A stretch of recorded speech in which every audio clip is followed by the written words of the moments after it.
Welcome back everybody to Biotosis. We were talking about biotechnology only. तो अभी अगर हमने biotechnology as a career opt कर लिया है तो हाउ टू नो कि एग्जैक्टली हमें क्या करना है उसमें, what do we need to do, what is made for us. क्योंकि किसी भी जॉब को या किसी भी प्रोफेशन को या किसी भी चीज़ को करने से पहले हमें ये पता होना बहुत ज़रूरी है कि हमें उसमें क्या करना है, हमें क्या पसंद है. So let's talk about first कि बीटेक बायोटेक करने के बाद या बैचलर्स इन बायोटेक करने के बाद आपके पास ऑप्शंस होते क्या क्या हैं. तो लैब एसोसिएट्स के जॉब होते हैं बहुत सारे, मोस्टली प्राइवेट जॉब्स होते हैं क्योंकि बैचलर्स के बाद गवर्नमेंट जॉब्स नहीं मिलते हैं, बट प्राइवेट बहुत सारी लेबॉरेटरीज़ होती हैं, बहुत सारे ऐसे इंस्टीट्यूट्स और कंपनीज़ हैं जो कि लोगों के प्रोजेक्ट्स करने में, लोगों के पार्ट टाइम प्रोजेक्ट्स करने में और बहुत सारी चीज़ों में हेल्प करती हैं. तो वो सारी जगहों पे हम काम कर सकते हैं. एंड जैसे गवर्नमेंट के पैरेलल प्राइवेट सेक्टर चल रहा है in IT, in every sector, whatever subject we talk about, वैसे ही बायोटेक्नोलॉजी का भी एक पैरेलल सब्जेक्ट चल रहा है. आई डिडंट मेंशन यहाँ पे राइटिंग का भी एक स्कोप होता है यहाँ पे, जहाँ पे हम बात करते हैं कि किस तरह से आप कंटेंट राइटिंग कर सकते हैं, रिसर्च पेपर्स के लिखने का स्टार्ट ही कर सकते हैं right from the beginning. Like आपको अगर बट देन आपको उसमें ही जाना होगा. You will obviously need more education for that in terms of if you want to go for designated positions for those positions, but आप शुरू कर सकते हैं और एक्सपीरियंस के बस पे आप प्रमोशंस ले सकते हैं. That is also an option. QA QCs के भी हैं और अब्रॉड जाकर मास्टर्स करने के लिए भी एक बहुत अच्छा गेटवे आपके लिए खुल जाता है. फार्मा कंपनीज़ हो गई और बायोटेक्नोलॉजी रिलेटेड कंपनीज़ हो गई, बायोकेमिकल कंपनीज़ हो गई जो आपको लेना चाहती हैं बैचलर्स इन बायोटेक्नोलॉजी के बाद. एक और चीज़ मैंने बोला कि मैंने यहाँ पे मेंशन नहीं किया है, which is if you want to switch. बहुत सारे लोग स्विच कर जाते हैं बैचलर्स के बाद. उन्हें समझ में आ जाता है कि बायोटेक्नोलॉजी में या तो आपके पास बहुत ज़्यादा पेशेंस होना चाहिए, बिकॉज आईटी और मैनेजमेंट और एचआर, मतलब HR in the terms of आजकल ओवरसीज़ कंपनीज़ के जो भी सर्विस प्रोवाइडर्स हैं, इन टर्म्स ऑफ आप CRM बेस्ड काम कर रहे हो, in terms of man power based काम कर रहे हो, बहुत सारे काम होते हैं. उसके बारे में भी हम किसी एक सेपरेट वीडियो में बात कर सकते हैं कि किस तरह से आप स्विच करके भी जॉब्स ले सकते हो. I have a whole idea of that. We can talk about it in the other video. If you want me to talk about it next, you can comment below. Otherwise switch करने के लिए आपके पास options होते हैं. BTech specially जब हम करते हैं तो हमें कंप्यूटर साइंस की एक अच्छा हैंग एनीवेज दिया जाता है कि कंप्यूटर साइंस भी हमारा इंटैक्ट रहे हमारे साथ. मोस्टली वो इसलिए होता है ताकि हम बायो इन्फॉर्मेटिक्स रिलेटेड या फिर आगे जाने वाली जो हमारी बायोटेक्नोलॉजी है which is going to communicate with the AI, with the computers, with the smart intelligence of tomorrow, उसके लिए बेनिफिट था. बट वो ही चीज़ हमारी, वो ही प्रोग्रामिंग के कॉन्सेप्ट्स, वो ही सारी चीज़ें हमें आगे जाके जॉब स्विच करने में भी हेल्प कर सकती है. मास्टर्स में अगेन लैब एसोसिएट्स, बट यहाँ पे आप government associates, project associates, research associates भी बन सकते हैं डिपेंडिंग अपॉन उन ये हर 3 मंथ्स पे जॉब्स आती हैं मोस्टली. मैंने नोटिस किया है अराउंड द ईयर इतनी लैब्स हैं इंडिया में. If I only talk about CSIR labs, there are like almost one lab in every city. So no matter in which city you are, you will get a job. Like you will get a lab there. और इन सारे labs में अगर आपका घर में आपको रह के करना है, then okay, आपके पास 1 या 2 या 3 labs हैं around you to work in. Otherwise अगर आपके पास पैन इंडिया स्कोप है जाने का, आपके पास कोई रिस्ट्रिक्शंस नहीं है, कोई कंस्ट्रेंट्स नहीं है, तो डेफिनेटली आप किधर भी जा सकते हो। हर 2 महीने में, हर 1 महीने में, हर लैब, हर CSIR लैब में, हर एक अंदर जो भी लैब्स होते हैं, मतलब एक इंस्टीट्यूट है, हर CSIR institute is a broad term, उसके अंदर बहुत सारे इंस्टीट्यूट्स आते हैं, उस इंस्टीट्यूट के अंदर बहुत सारे लैब्स आते हैं, और हर लैब के रिक्वायरमेंट अलग अलग होती है, हर प्रोजेक्ट अलग अलग टाइम पे सैंक्शन होता है, तो अराउंड द ईयर बहुत सारे जॉब्स आते रहते हैं जिसके लिए हम ऑप्ट कर सकते हैं। Next, talking about teaching, masters के बाद एसोसिएट प्रोफेसर जॉब्स डायरेक्टली आपको मिल जाती हैं। ऑब्वियसली इनके पेमेंट थोड़े कम होते हैं, लेकिन ये जॉब्स अगर आप शुरू कर देते हैं तो आपके पास बहुत ही छोटी एज से टीचिंग एक्सपीरियंस हो जाता है।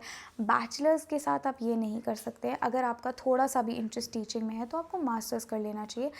येस, PhD लोग कहते हैं कि टीचिंग के लिए बहुत इम्पॉर्टेंट है, वो इसलिए क्योंकि जब आप गवर्नमेंट जॉब के लिए जाते हो तो आपके क्रेडेंशियल्स देखे जाते हैं, आपकी एक मार्किंग होती है, उसमें जो PhD कर चुका होता है उसको 30 मार्क्स बेनिफिट देते हैं, 30 marks they get added for their PhD। तो ऑब्वियसली वहाँ पे मास्टर्स और PhD वाले बंदे में से PhD वाले बंदे को लिया जाएगा। बट अगर आप बहुत अच्छा पढ़ाते हो और आपको एक्चुअली में बहुत ज़्यादा इंटरेस्ट है, जैसे मैंने देखा है कि बहुत सारे लोग कोचिंग्स में पढ़ाते हैं, बैचलर्स के बाद से भी लोग कोचिंग्स में पढ़ाने लगते हैं, लेकिन मास्टर्स के बाद आपको एक बहुत ज़्यादा सब्जेक्ट में इंटरेस्ट भी आ जाता है। तो बहुत सारे लोग सोचते हैं कि गवर्नमेंट जॉब नहीं लगेगी, इसलिए वो प्राइवेट टीचिंग करने लगते हैं। एक जो ये कोचिंग बिजनेस है, this is also growing like tremendously. बहुत अच्छा एक एरिया है जहाँ पे मैंने देखा है कि बहुत सारे जो हमारे टीचर्स हैं वो बहुत अच्छा कर रहे हैं लाइफ में। अगर आपको पढ़ाने का, आपकी पढ़ाई हुई वैल्यू, मतलब आपकी पढ़ाई हुई नॉलेज का आपको उतना वैल्यूएबल पैसा मिलता है तो बहुत अच्छा लगता है, and it makes you feel content. तो जो भी कोचिंग सेंटर्स और ये सब हैं, this is also very growing area. अगर आपको ऐसा नहीं है कि मुझे इस पर्टिकुलर कंपनी में ही या इस पर्टिकुलर स्टैंडर्ड की जगह पे ही काम करना है, एज एन ऑब्वियसली अभी अगर हम बहुत बड़े बड़े कोचिंग सेंटर्स की बात करें, for example Akash, Unacademy, physics वाला, all these companies are very big, they are big names, but एक बायो लेने वाले बच्चों के पास एक हल्का सा सॉफ्ट स्पॉट होता है for government jobs and government opportunities. तो अगर वो नहीं है, अगर आपको लगता है कि आप कहीं भी पढ़ाना चाहते हो और आपको पढ़ाना अच्छा लगता है, आपको ज्ञान बांटना अच्छा लगता है, तो डेफिनेटली आप कोचिंग्स में पढ़ा सकते हो। वहाँ पे बच्चे, मुझे ऐसा लगता है कि कॉलेज से ज़्यादा बच्चे ध्यान से भी पढ़ते हैं, बिकॉज़ वहाँ पे पढ़ने के लिए ही जाते हैं। Yes, 70% of the kids everywhere are not there to study, but जो 30% 20% बच्चा मिलता है वो भी सिंसियर होता है कंपैरेटिवली मोर इन कोचिंग्स, राइट। उसके बाद PhD अब्रॉड भी कर सकते हैं। PhD अब्रॉड कैसे करते हैं, उसके हज़ारों videos are already there on the internet. वैसे तो हर चीज़ का वीडियो है ऑन द इंटरनेट, बट मैं अपने तरीके से आपको और एलैबोरेटिव तरीके से, जितना अच्छे से मुझे समझ आता है, जितने धीरे, जितने प्रिसाइसली मुझे समझ आता है, मैं वैसे समझा सकती हूँ। उसका वीडियो मैं डेफिनेटली चैनल पे लाऊंगी आगे जाके। But yes, PhD abroad is also an option, और मैंने इसके बारे में बहुत ज़्यादा रिसर्च करी है। मेरे पास पूरा एक फ़्लो चार्ट है जिससे कि हम डिस्कस कर सकते हैं about how to do it, how to approach a professor, और how to look for the scholarships in whichever country that you're targeting। तो ये आपका रिसर्च इंटरेस्ट, आपको कैसे ढूंढना है, ये सारी चीज़ें हम बात कर सकते हैं। साइंटिस्ट तो ऑब्वियसली आप बन सकते हैं। हमने yes, scientist positions when I से, आपको लगेगा कि गवर्नमेंट तो नहीं, प्राइवेट जॉब्स, प्राइवेट कंपनीज़ में मास्टर्स के बाद अगर आपके पास एक्सपीरियंस है, आपको अच्छा डोमेन नॉलेज है, तो साइंटिस्ट भी आप बन सकते हो। The position is of scientist but in a private company which is equivalent to any other scientist, but then you will not be contributing towards the country, you will just only be contributing for the lab that you're working in, or the company that you're working in. R&D is also something really good. अगर आपको पढ़ना, research करना, चीज़ों के बारे में find out करना और डॉक्यूमेंटेशन में इंटरेस्ट है तो आप R&D में जा सकते हैं. और कंटेंट, जैसे कि मैंने कहा, कोचिंग्स और इन सब चीज़ों में तो है ही. कोचिंग में भी मटीरियल बनाने वाले लोग अलग होते हैं. जो बायो मेडिकल इंस्ट्रूमेंट्स या बायोटेक्नोलॉजिकल इंस्ट्रूमेंट्स होते हैं, जो एपरेटसेस होते हैं, जो ग्लासवेयर्स होते हैं, हर तरह की जो भी चीज़ें यूज़ हो रही हैं वो सब बेच रही हैं कंपनीज़. तो उन कंपनीज़ के सेल्स रेप्स बायोटेक वाले होते हैं. Biology, biotechnology, B pharm, all these people, biomedical, biochemistry, जो भी उनके प्रोडक्ट स्पेशलिस्ट होते हैं वो बायोटेक्नोलॉजी वाले होते हैं. बीटेक के बाद भी आप ये जॉब कर सकते हो कि आपको कोई एक पर्टिकुलर इंस्ट्रूमेंट चलाना, यूज़ करना, उसके बारे में सारी चीज़ें आती हैं. एंड एक पर्टिकुलर इंस्ट्रूमेंट के बाद आप अपने डोमेन को ब्रॉडन कर सकते हो. आप इंस्टीट्यूट्स में, कंपनीज़ में उसको इंस्टॉल कराने, उसको समझाने, उसकी प्रोसेसिंग करवाने, उसको ठीक करने का सारा प्रोसेस बताने, हर चीज़ करने के लिए जा सकते हो. It's also respectable job. It's a product specialist job as far as I know. उसके बाद कंटेंट एज इन सब चीज़ों में प्रोडक्ट स्पेशलिस्ट एक अलग चीज़ हो गई. और कंटेंट उस चीज़ के बारे में लिखने के लिए, उसके ब्रोशर्स बनाने के लिए, उसका वेबसाइट पे कंटेंट लिखने के लिए, उसकी स्पेसिफिकेशंस को जान के, समझ के, उसमें क्या ड्रॉबैक्स हैं, क्या पॉजिटिव्स हैं, कैसी चीज़ें, ये सारी चीज़ें समझने के लिए हमें बायो का ही बंदा चाहिए. क्योंकि ये बायो लैब्स में यूज़ होगा तो हमें बायो मेंटालिटी का ही बंदा चाहिए. तो ज़रूरी नहीं है कि मेन स्ट्रीम जो हमें पता है वही जॉब्स हैं. जॉब्स ये सारी हैं. तो हमें बस नॉलेज काफ़ी टाइम नहीं होती है, या हमारे मन में नहीं आता कि ये जॉब भी करी जा सकती है. But yes, this is an option. फिर उसके बाद पीएचडी के बाद तो ऑब्वियसली आप कहीं भी साइंटिस्ट, कहीं भी असिस्टेंट प्रोफेसर से स्टार्ट कर सकते हो. और कई बार आप अगर लकी हो तो आपको सीधा प्रोफेसर जॉब्स भी मिलती हैं in some private colleges which are smaller comparatively. उसके बाद हम पोस्ट डॉक के लिए अब्रॉड जा सकते हैं. ऑब्वियसली हर स्टेप पे आप अब्रॉड जा सकते हो विद बायोटेक्नोलॉजी, बिकॉज़ इंडिया में तो स्कोप है ही है, बाहर तो बहुत ज़्यादा स्कोप है. उसके बाद जॉब्स इन कंपनीज़, जैसा कि मैंने बताया, अलग अलग तरह से R&Ds में और प्रोडक्ट स्पेशलाइजेशन में, प्रोडक्ट स्पेसिफिकेशंस में, कंटेंट राइटिंग में, रिसर्च मेथोडोलॉजी में. मतलब हर कंपनी, जो बायोटेक कंपनीज़ हैं, जो फार्मास्यूटिकल कंपनीज़ हैं, वो सारी बायो के लोगों से ही चलती हैं. उनमें मैनेजमेंट से लेके, लाइक अगर आप किसी भी बायो कंपनी में जा रहे हो तो कंप्यूटर बेस्ड जॉब्स को छोड़ के आई थिंक 60-70% लोग सब बायो बैकग्राउंड के ही होते हैं. बिकॉज़ अगर आपको बेसिक तो समझ में आना ही आना चाहिए कि क्या हो रहा है, किस लिए हम काम कर रहे हैं, हमारा काम का कॉज क्या है. अच्छा, अब हमने जब समझ लिया कि हमारे पास अपॉर्चुनिटीज़ क्या हैं, हमें ये भी पता होना चाहिए कि उन अपॉर्चुनिटीज़ में क्या क्या है. तो सबसे पहले हमें क्या जानने के लिए है, विच इज़, अगर आपको पता है कि कौन से लोग ये सब जॉब्स कर रहे हैं तो आपको उनसे बात करनी चाहिए. ये तो सबको पता है, ठीक है. बट ये हम कहाँ ढूंढ सकते हैं? लिंक्डइन पे. लिंक्डइन पे जेन्युइन लोग हैं. आप जॉब डालेंगे तो भी लोग आएंगे. और मतलब एज एन जॉब सर्च मत करो, टाइटल सर्च करो, तो भी आपको दिखेगा कि कौन कौन से लोग हैं जो ये चीज़ कर रहे हैं.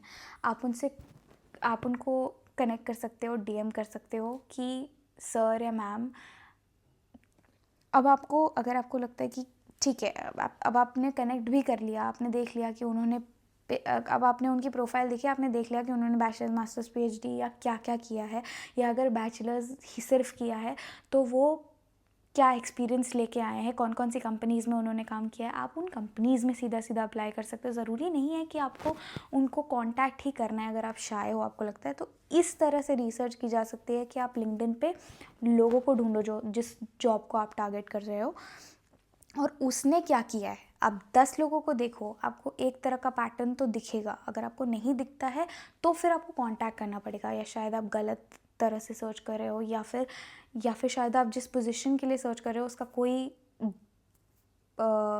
स्ट्रीम्ड, मतलब जो एक बेसिक होता है ना, जिस ढर्रे पे चल रहे हैं वो ढर्रे वाली चीज़ नहीं हो रही है वहाँ पे किसी को भी अपॉर्चुनिटी मिल रही है, तो वहाँ पे भी आप ट्राई कर सकते हो। फिर आपको पूछना पड़ेगा। सबसे इम्पॉर्टेंट चीज़ मुझे लगता है कि सैलरी होती है, कि हम जिस जॉब को टारगेट आइडियल जॉब मान रहे हैं, क्या उस जॉब को पाने के बाद हम सेटिस्फाइड होंगे। बिकॉज़ पोजीशन हर चीज़ नहीं होती है। हर मंथ के एंड पे आप जब इतना सारा काम करोगे तो आपको सैलरी चाहिए, एंड सैलरी इतना होना चाहिए कि आपके सारे एक्सपेंसेस कवर हो एंड इसके बाद भी थोड़ी सी सेविंग्स बचे।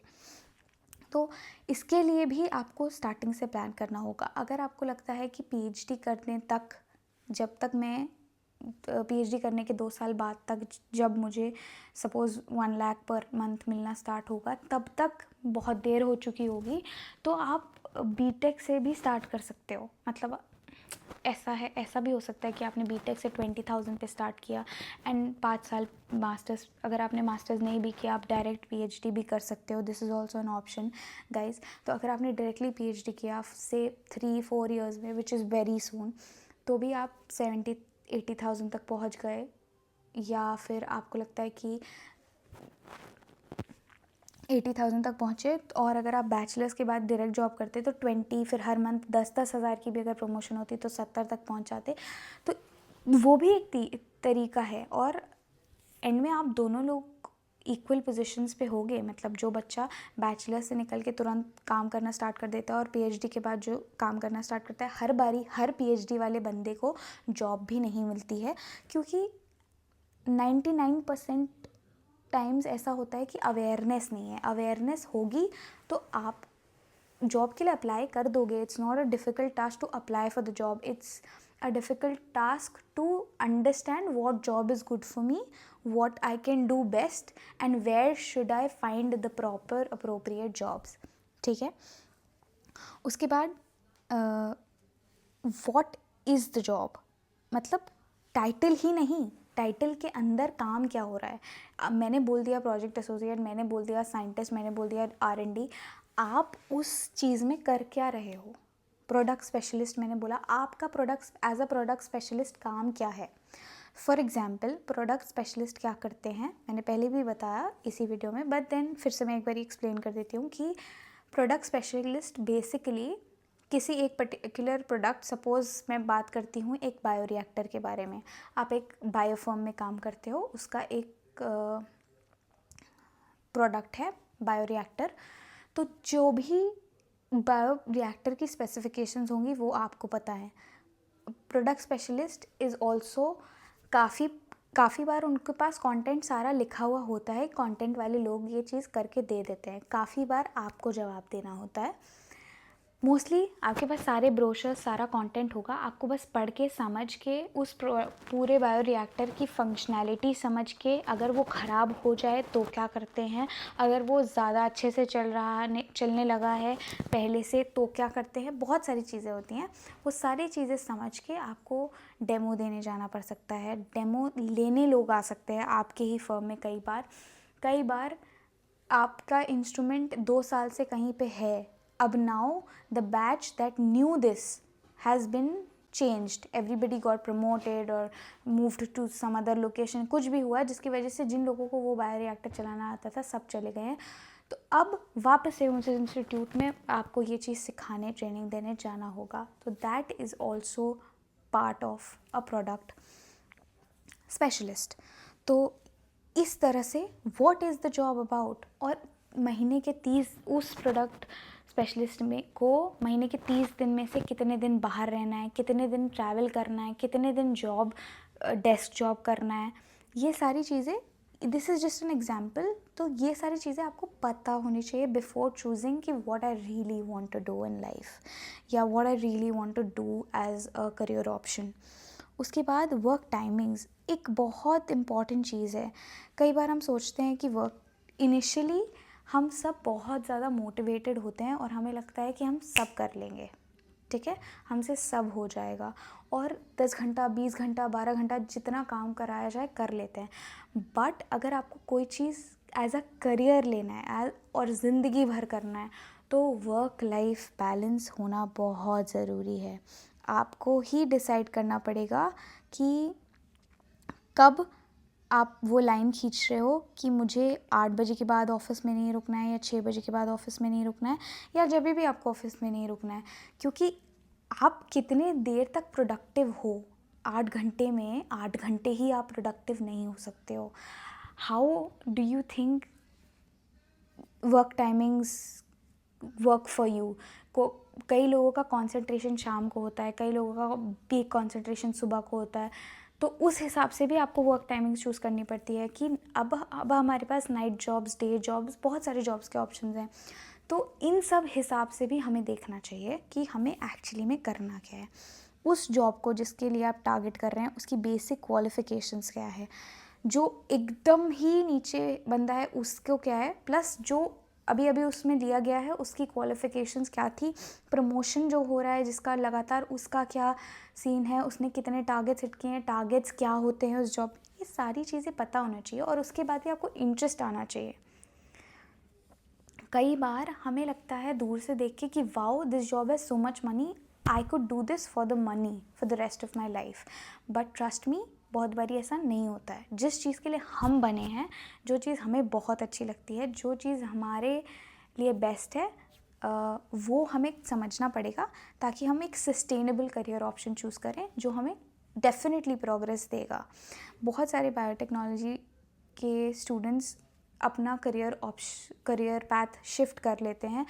मैंने बैचलर्स जब किया था तो मेरे क्लास में 40 बच्चे थे, अब उसमें से सिर्फ 10 बच्चे हैं मुश्किल से जो बायोटेक्नोलॉजी रिलेटेड जॉब्स कर रहे हैं, और उसमें से सिर्फ 4 या 5 बच्चे हैं जिन्होंने मास्टर्स किया है, और उसमें से भी 3 या 4 बच्चे हैं जो अब पीएचडी करने का सोच रहे हैं। अदरवाइज़ सब ने पैथ स्विच कर लिया। क्यों? क्योंकि उसमें दूसरे पैथ्स में पैसे ज़्यादा थे, पैसे ज़्यादा in the sense immediate money. उसके बाद 3 इयर्स डाउन द लाइन उन्हें रियलाइज़ हुआ कि ये काम तो उन्हें पसंद ही नहीं है। वो बैचलर्स में कितने मज़े से एक्सपेरिमेंट्स करते थे, उन्हें कितना अच्छा लगता था, कितनी सारी अच्छी चीज़ें उन्हें सीखने को मिलती थी, हर दिन उन्हें पढ़ने को मिलता था।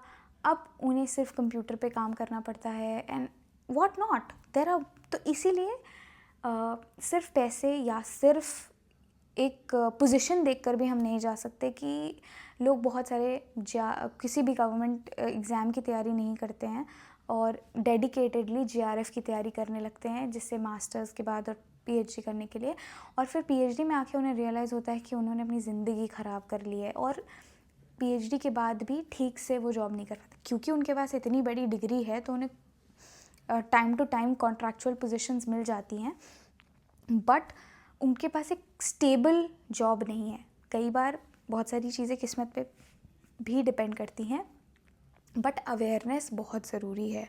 तो मैं ये कहना चाहती हूँ कि as a student of biotechnology, you really need to be as active as a management or a IT student or a CS student who is very eager to know what is new, what is there to learn, what technology upgrade is happening, who all are doing what I'm doing, what is my competition, और इन सबसे पहले हमारी हम कहाँ stand करते हैं, हमें क्या पसंद है, और हमारे फील्ड में 10 इयर्स डाउन द लाइन लोग जो कर रहे हैं वो अभी कहाँ पे हैं, उनकी सैलरीज़ क्या हैं, उनका वर्क टाइम कैसा है। आई नो ये सारी बातें अगर हम सपोज़ आप स्कूल में हो तो आपको लगेगा कि ये सारी बातें अभी से क्यों, but these are like really very important things and if you get a hang of these things now you will really be proud of yourself for knowing all this. Baki, I am there to help you in any stage of your life, and Biotosis family will always be there for you. In case of any doubts, any problems, you can comment below. If I get more comments and if I'm not able to communicate through comments, I will switch ways also. But for now, please comment below if you have any other doubts. Thank you so much. I'm always there to help you. Bye-bye.